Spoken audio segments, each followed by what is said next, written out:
Patrick Poivre d'Arvor est de nouveau dans la tourmente. Le 8 novembre 2021, Libération a mis en avant les accusations de 8 femmes, dont 7 qui ont témoigné à visage découvert. Elles assurent avoir été victimes d'agressions sexuelles et de viols par l'ancien présentateur du JT de 20h de TF1.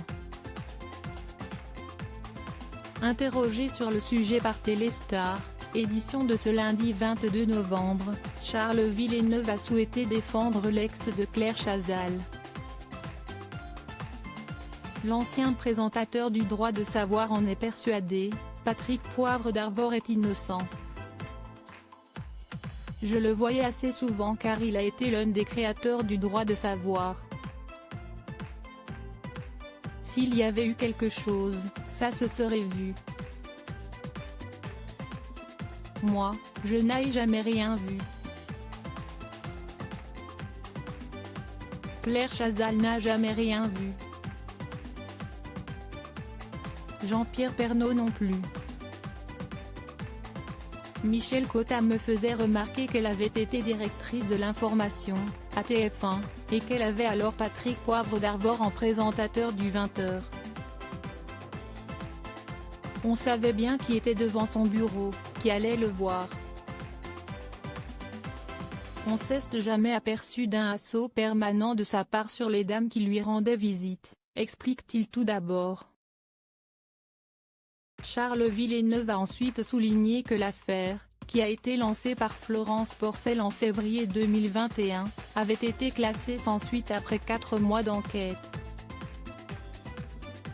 Si est-il le quotidien Libération qui est revenu dessus avec des témoignages.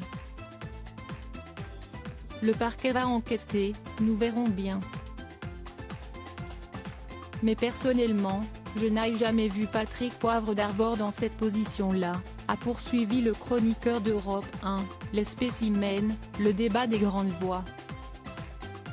L'homme de 80 ans est indigné de voir comment l'affaire a été relancée, alors que la justice avait déjà tranché. Il s'agit là de dénonciations calomnieuses. Il le vit très mal, conclut-il. Pour rappel, Patrick Poivre d'Arvor, 74 ans, était accusé de viol par l'écrivaine Florence Porcel, 38 ans. Elle avait dénoncé un rapport sexuel non consenti en 2004 dans son bureau. Et elle assurait qu'il lui avait imposé une fellation en 2009 au siège de la société de production Prime Group.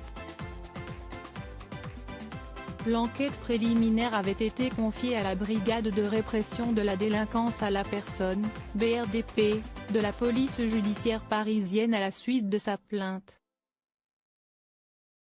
7 autres plaintes avaient suivi et 23 témoignages dénonçant un mode opératoire bien précis, une invitation aux 20h puis dans le bureau de l'ancien présentateur de la première chaîne où se seraient déroulés les faits dont il était accusé.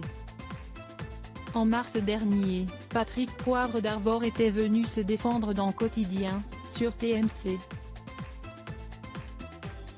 Et en juin 2021, le parquet de Nanterre indiquait que l'enquête contre Patrick Poivre d'Arvor pour viol était classée sans suite pour prescription ou pour insuffisance de preuves.